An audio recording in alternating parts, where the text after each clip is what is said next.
Hello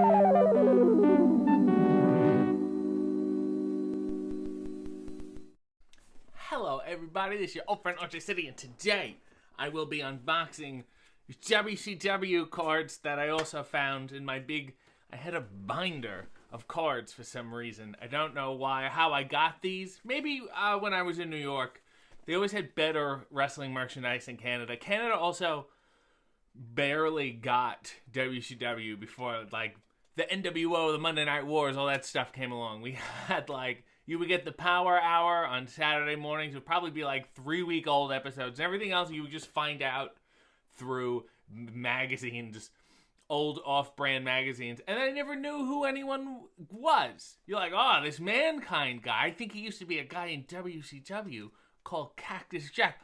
I'm not too sure, though. But I got my eyes on this Justin Rhodes character, too. He seems oddly familiar. I will say, well-designed, fun design, fun layout, as you will see.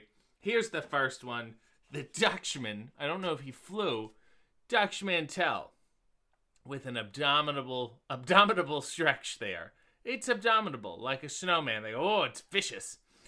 And maybe he's going for the ropes. Who knows? 6'1", 228 pounds, from Oil Trough, Texas. Good home. He did his research. Give me something, I need a good. He went through the almanac of Texas towns.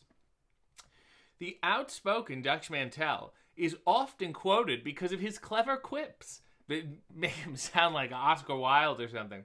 Longtime fans will still remember the cracks he used to make with Shoe Baby, his bullwhip. He's one of wrestling's most colorful figures, if not the hairiest, and he is very hairy, but that's part of the fun. I guess that's where the dirty comes from. Although hair is not necessarily dirty. He could have been a hairy Dutch Mantel, but that would have been a little too on the nose. Next, this is what I'm talking about. This is the good shit. El Gigante, or as some people say, El Gigante. And then it's like, oh, that doesn't sound weird. You need, like, this man demands hard consonants in his name. That's why they changed it to Giant Gonzalez when he went to WWE. You need G-G-H. You can't have ha. It's no good. There he is. What? You're intimidating you. What are you, 7 foot? It's alleges 7'7" on the back of this. Let's put you in all glittery pink. 7'7", 435 pounds. His favorite wrestler is Sting. It's important to know your favorite. If your favorite wrestler was El Gigante, your favorite wrestler's favorite wrestler would be Sting. Hey, they're just sitting and they're asking questions like, hey, who's your favorite wrestler? Oh, that's a good question. I don't know. Sting? El Gigante has been trained by the same man who trained Lex Luger, but they don't say who. His training and awesome size make him almost invincible. Not quite. There was once a monster who many believed might have been a match for El Gigante, but he was destroyed in a Japanese movie. And I guess they're not legally allowed to write the name of the Japanese movie. And I'm assuming they're talking about, I don't know, Audition or something. One of those fine Japanese films. Look at this guy. Happy to be here. Let's do some commentating. Nice suit and tie, sharp dresser. I think I wore that to my communion. Jim Ross. His home is the state of Oklahoma. That's how it's written. It's a little, you just say, or maybe a town. Where are you from? I'm from the state of New York. Okay, but beyond that, where are you from? The great state of New York. Favorite hold. You ready for this? The microphone. The microphone. What Jim Ross's favorite hold is. Ross brings a steady stream of banter to the arena as one of wrestling's most prolific commentators. He's a native of Oklahoma as a state. And as the license plate says, he's okay.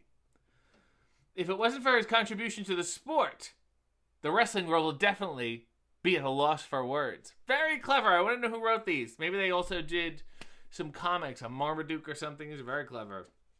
Oh, here's Tracy Smothers as a Southern boy. And that stands for Tracy Smothers. I understand now. On the back, it says The Southern Boys, even though it's just Tracy Smothers in this picture.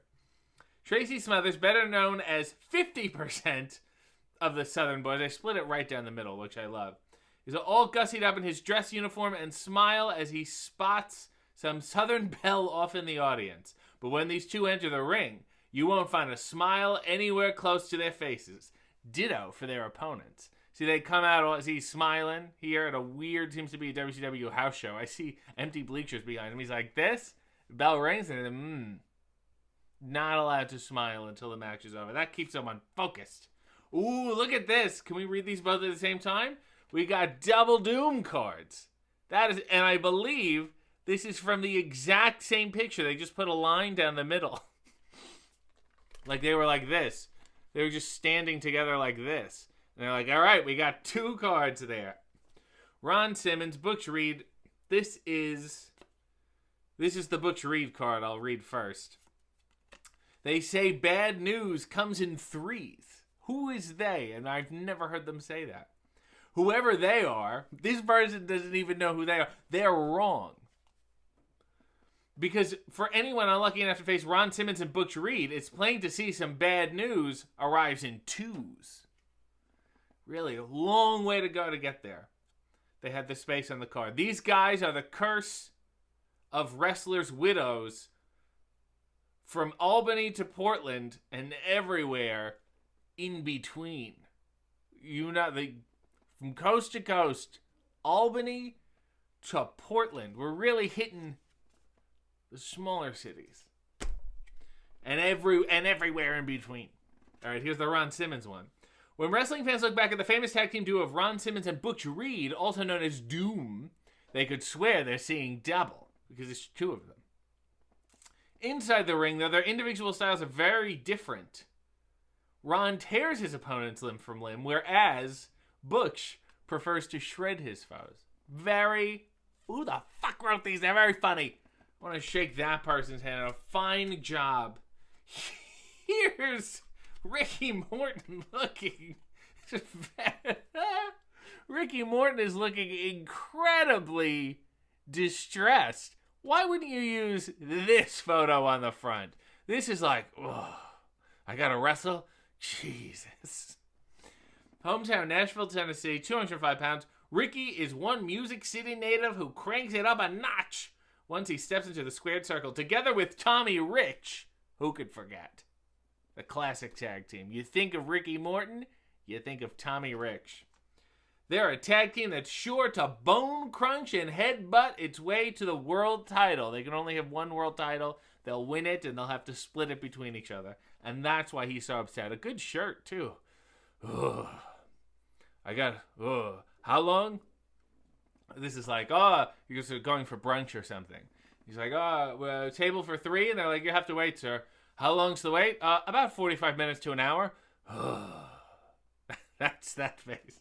Busy brunch place face. And finally, the Fonz of WCW. Psycho Sid, or Sid Vicious. Excuse me, did he get sued? It's weird. 316. His motto is 316 pounds. Very prolific. And maybe that's where Austin stole it from. He stole it from Sid's weight. Motto is, you can run, but you can't hide. And he'd always be playing hide and seek backstage. At 6'9", Sid Vicious is the tallest and newest member of the Four Horsemen. Arn Anderson says, we've just never had a killer in our camp of this magnitude. Just look at him and you know that there's nobody home in those eyes. It's kind of insulting. You know? I would have... Maybe he was planting the seeds. It was just feuding here. He's a monster and just wants a place to take out the anguish. Makes him sound very, very tortured, but also not a lot going on there. But I like the back. I like the bearded Sid. That is some terrifying shit. Although I would have hoped for a better... Arn Anderson was a little like, you can see, look at him, he's amazing. There's nothing going on in his brain. Well, those were the WCW trading cards. And remember, next time you go to brunch and it's very, very busy, I urge you to look at the hostess and make this face.